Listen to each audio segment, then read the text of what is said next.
आता आपण बघूया टॉप 9 राजकीय बातम्या। फडणवीसांना लोळवल्याशिवाय मराठे मागे हटणार नाही, मनोज जरांगे पाटलांचा इशारा।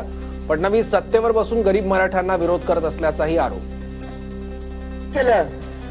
फडणवीस साहेब, मराठा तुम्हाला हटत नसतो, तुमची पाठ पुरवणार, तुम्हाला लोळल्याशिवाय मराठा आता मागे हटत नाही। सोलापुरात अपहरण करून मराठा तरुणाला मारहाण झाल्याची माहिती, असं झालं असेल तर हिशोब होणार। जरांगेंचा नाव न घेता राजेंद्र राऊतांना इशारा।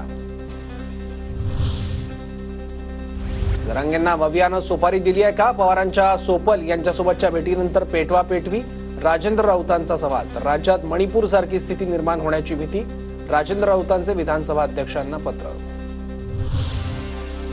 अधिवेशन बोलवाच म्हणजे आमदार उघडे पडतील, मराठा आरक्षणासंदर्भातील विशेष अधिवेशन बोलवण्याच्या मागणीवर जरांगेंची प्रतिक्रिया। बोलवा अधिवेशन तुमचं कोणचं आहे आणि पडू द्या उघडे, आता हटू नका या शब्दा।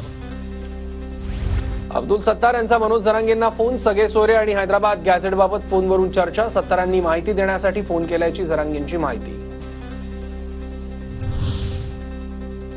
आंबेडकरांनी विरोधी भूमिका का घेतली माहित नाही, मला जेवढा सन्मान करायचा तेवढा मी केला, शेवटी काही झालं तरी बाबासाहेबांचे ते वंशज आहेत, मनोज जरांगेंची प्रकाश आंबेडकरांवर प्रतिक्रिया।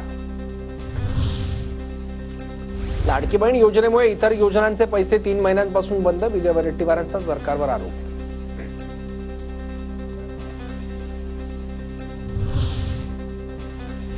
सर्व योजनांचे पैसे मिळणार, प्राधान्य पाहून योजनांना निधीचं वाटप। काँग्रेस काळातही 2-2 वर्ष काही योजनांचे पैसे रखडायचे, पैसे रखडल्याची छगन भुजबळांची अप्रत्यक्षपणे कबुली।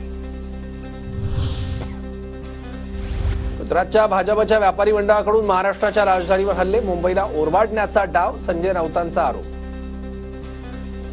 पद्धतीनं गुजरातचं व्यापारी मंडळ भाजपचं महाराष्ट्राच्या राजधानीवर सातत्यानं हल्ले करताय, मुंबई ओरबडण्याचा त्यांचा जो एक डाव सुरू आहे